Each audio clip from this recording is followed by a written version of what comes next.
Hi friends, welcome back to my channel Techtifix. दोस्तों, आज मैं आपको बताने जा रही हूँ कैसे आप HTML और CSS का यूज़ करते हुए एक रजिस्ट्रेशन फॉर्म को डिज़ाइन कर सकते हो। तो प्लीज़ वीडियो को शुरू से लेकर लास्ट तक जरूर देखना। सबसे पहले आपका आएगा HTML, देन आपका हेड सेक्शन स्टार्ट हुआ। ठीक है, हेड सेक्शन के अंदर आपने Meta name, view port, content, width, device, width, initial, scale. दोस्तों ये वैसे ऑप्शनल है, ठीक है। जनरली इसका यूज़ डेटा HTML डॉक्यूमेंट को डिस्प्ले करने के लिए किया जाता है, ठीक है, जो कि HTML डॉक्यूमेंट के बारे में बताता है। आपको पता है Meta data, data about data is called Meta data, जो मैं पहले आपको बता चुकी हूँ, ठीक है। फिर हेड के अंदर ही आपने स्टाइल टैग लिया हुआ है, ठीक है। उस स्टाइल के अंदर आपने जो HTML में अपना फॉर्म बनाया है उसके एलिमेंट को स्टाइल दिया हुआ है, ठीक है। सबसे पहले आपने बॉडी बनाई होगी, ठीक है। उस बॉडी का कलर आपने क्या दिया है, उस बॉडी की फ़ॉन्ट फैमिली क्या दी है, उसमें जो भी आप लिखोगे उसकी फ़ॉन्ट फैमिली क्या होनी चाहिए, कैलिबरी हेल्वेटिका सेंस सेरिफ। और उसका बैकग्राउंड कलर क्या होना चाहिए, पिंक होना चाहिए, ठीक है। और दोस्तों एक बात ध्यान से रखना, अभी हम इंटरनल CSS का यूज़ कर रहे हैं, ठीक है। जो भी एलिमेंट पे आप प्रॉपर्टीज़ होगे वो उस एलिमेंट की बॉडी ये कर्ली से स्टार्ट होगी, एंड देन जो भी आप एलिमेंट लोगे उसकी जो भी प्रॉपर्टी होगी उसके एंड में सेमी कॉलम लगेगा, ठीक है। और जो भी प्रॉपर्टी दोगे उसके बाद कॉलन, ठीक है, ये कॉलन हो गया। उसके बाद ये प्रॉपर्टी दी आपने, देन लास्ट में आपका सेमी कॉलम लगा। फिर उसके बाद इसकी बॉडी बंद हुई, बॉडी को आपने फॉन्ट फैमिली और बैकग्राउंड कलर दे दिया है, ठीक है। उसके बाद आया आपका कंटेनर, ठीक है, डॉट कंटेनर। एक बात और याद रखना, जब भी हम CSS का यूज़ करते हैं, CSS के एलिमेंट, फॉर्म के एलिमेंट को इंटरनल CSS द्वारा यूज़ करते हैं, तो दोस्तों एक चीज़ ध्यान में रखना, जो क्लासेस होती हैं अभी आपको पता नहीं होगा, वो आपको फॉर्म जब मैं बताऊंगी आगे तब पता चलेगा। जो क्लासेस होती है उन्हें डॉट के थ्रू एक्सेस किया जाता है जब हम CSS में उसको एक्सेस करते हैं किसी फॉर्म के एलिमेंट को। और जैसे बॉडी है, बॉडी एक एलिमेंट है, ठीक है। एट्रीब्यूट को हम केवल उसके नाम से एक्सेस करते हैं CSS में, ठीक है, इतना ध्यान में रखना। फिर इसके बाद आपने कंटेनर, डॉट कंटेनर, यानी कि कोई क्लास होगी, क्लास को एक्सेस करने के लिए डॉट का यूज़ किया जाता है, डॉट, ठीक है, CSS में। फिर क्लास की बॉडी स्टार्ट हुई, कर्ली से स्टार्ट हुआ, जिसकी पैडिंग 50 पिक्सल, यानी कि पैडिंग मतलब उसकी मोटाई, ठीक है। और उसका बैकग्राउंड कलर क्या दिया है हमने, लाइट ब्लू, और सेमी कॉलम और पैडिंग कॉलन, फिर उसके बाद दिया है उसकी वैल्यू, ठीक है। फिर देन सेमी कॉलम और बैकग्राउंड कलर से कॉलन, फिर लाइट ब्लू, फिर सेमी कॉलम, फिर इसकी बॉडी क्लोज हुई है।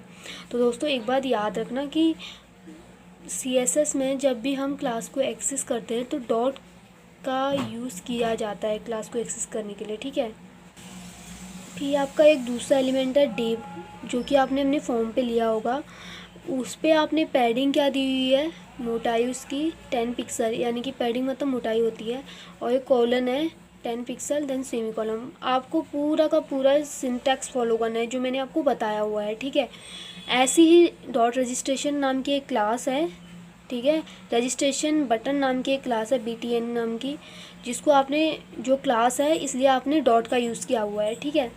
तो फिर उसकी बॉडी स्टार्ट हुई, उसको भी आपने कलर दिया हुआ है, बैकग्राउंड कलर उसका दिया है आपने, ये हेक्साडेसिमल फॉर्मेट में है, ठीक है। ऐसी इसका कलर ग्रीन दिया हुआ है, मार्जिन 8 पिक्सल दिया हुआ है। दोस्तों एक बात याद रखना, जब भी आप कोई भी प्रॉपर्टी देते हो उसके बाद कॉलन, देन उसके बाद वैल्यू, देन सेमी कॉलम, ये चीज़ें हमेशा याद रखना। और जब भी आप कोई भी एलिमेंट एक्सेस करते हो वो एक बॉडी के अंदर आएगा, अगर CSS में आप इंटरनल CSS का यूज़ कर रहे हो तो, ठीक है। देखो मैंने यहाँ पे बताया भी है, अगर क्लास को एक्सेस कर रहे हो तो डॉट का यूज़ किया जाता है, ID के लिए हैश का यूज़ किया जाता है, और एलिमेंट के लिए नेम का यूज़ किया जाता है, खाली उसका नेम जो होगा, ठीक है। जैसे हमने यहाँ पे डिव का यूज़ किया है, ठीक है, डिव एक एलिमेंट है, ओके। फिर आपका स्टाइल क्लोज हुआ, ठीक है। फिर आपका हेड क्लोज हुआ क्योंकि हेड के अंदर स्टाइल आया था। फिर बॉडी स्टार्ट हुई, बॉडी के अंदर बना आपका फॉर्म, ठीक है। सबसे पहले आपने लिया है div class equals to container, यानी कि हमने ऊपर कंटेनर को भी स्टाइल दिया हुआ था, ठीक है, डॉट के थ्रू, यानी कि क्लास है इसलिए हमने डॉट के थ्रू कंटेनर को वहाँ पे एक्सेस किया था। और दोस्तों ये डिव डिव मतलब आपका एक बॉक्स टाइप का बना हुआ आएगा, डिवीज़न, ठीक है। और फिर आपने एक सेंटर टैग यूज़ किया है जिसपे H1 सबसे हाई हेडिंग के लिए होता है, सबसे हाई मतलब H1 सबसे बड़ी हेडिंग के लिए H1 का यूज़ किया जाता है, H6 तक होती है हेडिंग, ठीक है। उसके बाद उस H1 के लिए आपने लिखा है, उस हेडिंग के अंदर लिखा है आपने स्टूडेंट रजिस्ट्रेशन फॉर्म, ठीक है। फिर H1 क्लोज हुआ, क्योंकि जो टैग सबसे बाद में खुलते हैं वो सबसे पहले बंद हो जाते हैं, और जो सबसे पहले खुलते हैं वो सबसे बाद में, ठीक है। ये सेंटर बंद हुआ। फिर आपने HR टैग हॉरिजॉन्टल के लिए यूज़ किया है, ठीक है।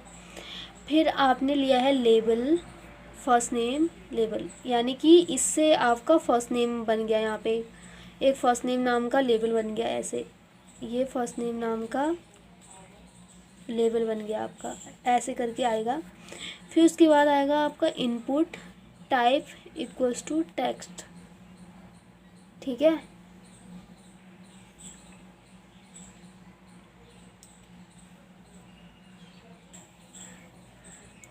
Input type equals to text, name क्या है, इस टेक्स्ट बॉक्स का नाम क्या रखा आपने, फर्स्ट नेम, ठीक है। प्लेस होल्डर पे क्या रखा, फर्स्ट नेम, ठीक है। साइज क्या दिया, 15, और ये रिक्वायर वैलिडेशन आपने लगा दिया है। साइज यानी कि आप इस पर 15 से कम डाल सकते हो, लेकिन 15 से ज़्यादा साइज आप इसका नहीं दे सकते, इस पर आप 15 से ज़्यादा लेटर एंटर नहीं कर सकते। यानी कि इस केस में आपका क्या होगा, इनपुट टाइप टेक्स्ट बॉक्स, एक टेक्स्ट बॉक्स बना हुआ आएगा, ठीक है। उसका नाम क्या होगा, फर्स्ट नेम, ठीक है। उसके प्लेस होल्डर पे क्या आएगा, फर्स्ट नेम। प्लेस होल्डर की जो वैल्यू होती है दोस्तों, वो टेक्स्ट बॉक्स के अंदर आती है, यानी कि यहाँ पे आपको शो होगी फर्स्ट नेम नाम का, ऐसे टेक्स्ट बॉक्स बना हुआ आएगा, यहाँ पे फर्स्ट नेम शो होगा आपको, ठीक है। और उस पर आप केवल 15 ही लेटर डाल सकते हो, ठीक है, एंटर कर सकते हो। वैसे ही दूसरा आपने लेबल लिया, लेबल लास्ट नेम, यहाँ पे एक लास्ट नेम का एक लेबल बन जाएगा, लास्ट नेम। और इससे यहाँ पे एक इस वाले से input type equal to text, एक टेक्स्ट बॉक्स बन जाएगा इसके नीचे, ठीक है। जिस पे क्या होगा, जिसके प्लेस होल्डर में क्या है, लास्ट नेम, यानी कि यहाँ पे आपको लास्ट नेम शो होगा, ठीक है। और जिसका साइज क्या है, 15 है, और रिक्वायर्ड है, यहाँ पे भी वैलिडेशन लगा हुआ है। फिर आपने ऊपर बॉडी पे एक डिव एलिमेंट को भी क्या किया था, स्टाइल दिया हुआ था, ठीक है। वो डिव एलिमेंट, इसी डिव एलिमेंट को आपने स्टाइल दिया हुआ था। यहाँ पे आपने डिव लिया, डिव यानी कि दोस्तों डिवीज़न का मतलब होता है आपने एक बॉक्स लिया हुआ है, ठीक है। ये हुआ एक डिव, ठीक है। और जैसे मैंने वहाँ पे पैडिंग दी हुई थी उसकी, उस पैडिंग के अकॉर्डिंग इसकी यहाँ पे आपने इसको इसका जो भी आकार है, साइज़ है, वो बड़ा या छोटा करते हो, ठीक है। वहाँ पे जो भी आपने स्टाइल दी है उसके अकॉर्डिंग डिव लिया है, उसके अंदर आपने लेबल लिया है, एक लेबल, यानी कि इस एक डिव होगा, उसके अंदर एक लेबल, यानी कि यहाँ पे एक लेबल होगा जिसका नाम क्या होगा, कोर्स, यानी कि यहाँ पे एक कोर्स नाम का एक वो बना होगा, ठीक है, लेबल, जिसके अंदर आपने सेलेक्ट टैग का यूज़ किया है। सेलेक्ट टैग का यूज़ ड्रॉप डाउन के लिए होता है, यानी कि अगर आप यहाँ पे आपने सेलेक्ट का यूज़ किया है, पहले में आप किया है कोर्स, यानी कि कोर्स तो यहाँ पे आएगा, साथ ही यहाँ पे कोर्स, और यहाँ पे एक ड्रॉप डाउन, यानी कि इसको आप इस पर क्लिक करते ही आपको बहुत सारे ड्रॉप डाउन यहाँ पे इसकी जो जो वैल्यूज़ हैं वो दिख जाएंगी। पहले ऑप्शन वैल्यू, सेलेक्ट के साथ ऑप्शन वैल्यू, यानी कि ड्रॉप डाउन, हम यहाँ पे ड्रॉप डाउन यूज़ कर रहे हैं। ऑप्शन वैल्यू कोर्स, ठीक है, ऑप्शन, उसकी वैल्यू क्या दी है, कोर्स, और यहाँ पे कोर्स ऑप्शन क्लोज हुआ, ठीक है। ऐसे यहाँ पे option value BCA option close हुआ, ऐसी option value BBA option close हुआ, ऐसी बहुत सारी हैं। फिर सेलेक्ट टैग आपका क्लोज हुआ, यानी कि यहाँ पे आपका एक कोर्स नाम का एक लेबल बनेगा लेबल वाले से, देन उसके बाद यहाँ पे आपका एक कोर्स नाम का कोर्स बनेगा, और यहाँ पे आपका ड्रॉप डाउन आएगा, क्योंकि पहले वाली वैल्यू जो आपने डाली है option value equals to course, मैंने अभी आपको पिछले में भी दिखाया वहाँ पे आपने कोर्स डाला हुआ है और यहाँ पे भी कोर्स डाला हुआ है, यानी कि पहले में कोर्स आएगा, फिर BC आएगा, इसको स्क्रॉल करोगे, फिर BB आएगा, फिर BTech आएगा, ठीक है। फिर आपका सेलेक्ट टेक क्लोज हुआ, यानी कि आपका ड्रॉप डाउन क्लोज हुआ। फिर उसके बाद आपने डेवलपमेंट भी अपना क्लोज किया है। फिर आपने दूसरी डिवीज़न लिया है, किसके लिए? जेंडर के लिए। दूसरे मतलब जो भी आपने दूसरा जेंडर के लिए, जेंडर आपने यूज़ किया तो जेंडर के लिए हो गया। तो आपने एक डिव ली जिसका लेवल यहाँ पे जेंडर लिखा, ठीक है, जेंडर। अब इनपुट टाइप क्या है? रेडियो बटन, ठीक है। मैंने आपको बताया था इनपुट टाइप इनपुट टाइप पे आपका रेडियो बटन हो सकता है, आपका सर्च बॉक्स हो सकता है, आपका फाइल हो सकता है, बहुत सारी चीज़ें हो सकती है, लेकिन अभी हमने इनपुट टाइप यहाँ पे रेडियो लिया है, ठीक है। और वैल्यू क्या लिया है इसकी? मेल। नेम क्या लिया है? जेंडर। यहाँ पे आपने चेक्ड वैलिडेशन लगाया हुआ है, ठीक है। और ये मेल हो गया इसका नाम, ठीक है।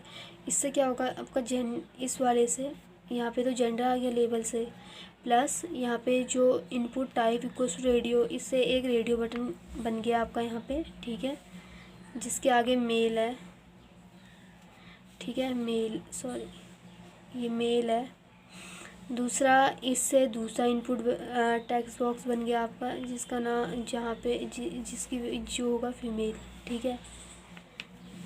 और तीसरा इससे ही तीसरा एक सॉरी यहाँ पे जगह नहीं है, मैं यहाँ पे बना देती हूँ। तीसरा रेडियो बटन बना जिसका नाम है अदर, ठीक है। ये चेक्ड वैलिडेशन है, यानी कि इन दोनों पे ऑलरेडी चेक किया हुआ होगा, ठीक है। और फिर इसकी ड्यू बंद हुई यहाँ पे, ठीक है। फिर उसके बाद आपने लिया फ़ोन नंबर, लेबल लिया फ़ोन का, फिर लेबल क्लोज किया, फिर input type text, name, country name, place holder, यानी कि इससे तो फ़ोन नाम का लेबल से ऐसे फ़ोन करके ये बन जाएगा, लेबल से यहाँ पे फ़ोन आ जाएगा, ठीक है, फ़ोन लिखा होगा। फिर इनपुट टाइप टेक्स्ट बॉक्स से क्या आएगा? एक टेक्स्ट बॉक्स आएगा जिसके अंदर क्या होगा? कंट्री कोड जिसकी वैल्यू क्या है? 91, यानी कि इसकी वैल्यू क्या है? 91 भी आएगा, प्लस 91, कंट्री कोड प्लस 91। और इसके अंदर दो ही वैल्यू आ सकती है, साइज इसका दो ही है, ठीक है। फिर उसके बाद इसी के बगल में आपने दूसरा टेक्स्ट बॉक्स क्या लिया है? एक दूसरा टेक्स्ट बॉक्स लिया है जिसका नेम फ़ोन दिया है, जिस पे प्लेस होल्डर पे फ़ोन नंबर, यानी कि आपको इसी के बगल में एक टेक्स्ट बॉक्स और होगा जहाँ पे आपको फ़ोन नंबर फिल करना होगा, जिसके अंदर मैक्सिमम 10 डिजिट तक आ सकते हैं, और जो रिक्वायर्ड है आपको इसकी वैल्यू देनी होती है, ठीक है। तो यहाँ पे आपका कंट्री कोड हो गया 91, ठीक है, और यहाँ पे आपका फ़ोन नंबर हो गया, ठीक है। ऐसी करंट एड्रेस, अब एड्रेस के लिए एक लेबल लिया है आपने, ठीक है, यहाँ पे एड्रेस आ गया, ठीक है, उस लेवल से। अब यहाँ पे आपने टेक्स्ट एरिया यूज़ किया है। दोस्तों टेक्स्ट एरिया का जनरली यूज़ मल्टीपल लाइन को डिस्प्ले करने के लिए किया जाता है। तो एड्रेस तो बहुत सारी लाइन का हो सकता है ना, हर किसी का एड्रेस बहुत सारी लाइन का हो सकता है। देखो आप, मैंने यहाँ पे टेक्स्ट एरिया लिया है, यानी कि टेक्स्ट एरिया में बहुत बड़ा एक टेक्स्ट बॉक्स टाइप का आ जाएगा जिसका साइज बड़ा होगा, जिसके प्लेस होल्डर पे लिखा होगा, यानी कि यहाँ पे आपको दिख रहा होगा करंट एड्रेस, ठीक है, जो कि रिक्वायर्ड है। उसके बाद हमने टेक्स्ट एरिया एलिमेंट अपना क्लोज किया, ठीक है। फिर उसके बाद हमने एक दूसरा लेबल लिया है ईमेल, ठीक है, वो भी बोल्ड, ये BTech बोल्ड के लिए किया जाता है, ईमेल को हमने बोल्ड किया है। तो यहाँ पे इससे हमारा यहाँ पे ईमेल लिखा हुआ आ जाएगा, ठीक है। और यहाँ पे input type text box, place holder, enter email, name, email required, यानी कि इस वाली लाइन से हमारा एक टेक्स्ट बॉक्स खुलेगा, ठीक है। उसका प्लेस होल्डर पे क्या होगा? एंटर ईमेल, ठीक है, एंटर ईमेल होगा, और जो कि आपको देना ही देना होगा क्योंकि रिक्वायर्ड है, यानी कि वैलिडेशन लगा हुआ है, ठीक है। फिर यहाँ पे आपने अपना दूसरा लेबल लिया है पासवर्ड के लिए, जो कि आपने बोल्ड किया हुआ है, ठीक है। इससे आपका पासवर्ड यहाँ पे इस लेबल से पासवर्ड लिखा आ जाएगा बोल्ड लेटर पे, सॉरी, पासवर्ड लिखा आ जाएगा बोल्ड लेटर पे।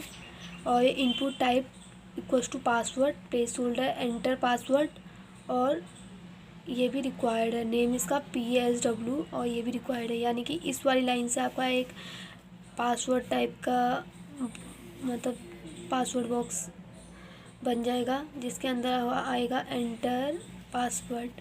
ठीक है, एंटर पासवर्ड आ जाएगा जिसके अंदर आप पासवर्ड डाल सकते हो। ठीक है, ऐसे ही लेवल फॉर पासवर्ड रिटाइप, यानी कि बोल्ड लेटर पे रिटाइप पासवर्ड का एक लेवल बनाया है आपने। ठीक है, पीटैग बोल्ड के लिए हो जाता है।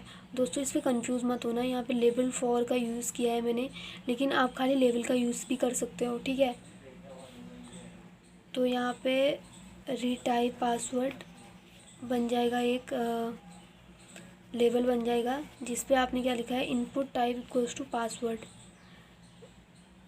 Place holder retype password name PSW repeat required. ठीक है, तो आपने यहाँ पे आपका इस वाले से एक और पासवर्ड टाइप का पासवर्ड बॉक्स बन जाएगा, जिस पे आपको रिटाइप मतलब जो पासवर्ड ऊपर दिया है वही पासवर्ड लिखना होगा। ठीक है, जो कि रिक्वायर्ड है। ठीक है, फिर अब आता है button type equals to submit. आपका एक टाइप बटन बन जाएगा। ठीक है, बटन टाइप से जिसका टाइप क्या है, सबमिट, और क्लास क्या है, रजिस्ट्रेशन बटन, यानी कि आपने इसको ऊपर आपने रजिस्ट्रेशन BTN को डॉट के थ्रू एक्सेस किया था, क्योंकि ये क्लास है, यानी कि class equal to registration button लिया है ना आपने, तो तब आपने इसको डॉट के थ्रू एक्सेस किया। ठीक है, फिर यहाँ पे रजिस्टर इसके अंदर आएगा रजिस्टर। ठीक है, और फिर यहाँ पे बटन आपका क्लोज़ हो गया। ठीक है, उसके बाद आपका फॉर्म क्लोज़ हुआ, फिर बॉडी क्लोज़ हुई, फिर HTML क्लोज़ हो गया। ठीक है दोस्तों, अगर आपको ये फॉर्म बनाने में किसी प्रकार की दिक्कत होती है तो आप मेरे को कमेंट सेक्शन पे कमेंट कर सकते हो। दोस्तों, अगर आपके लिए वीडियो बेनिफिशियल रही होगी तो प्लीज़ मेरे चैनल को सब्सक्राइब करें, वीडियो को शेयर करें, लाइक करें। Thank you so much.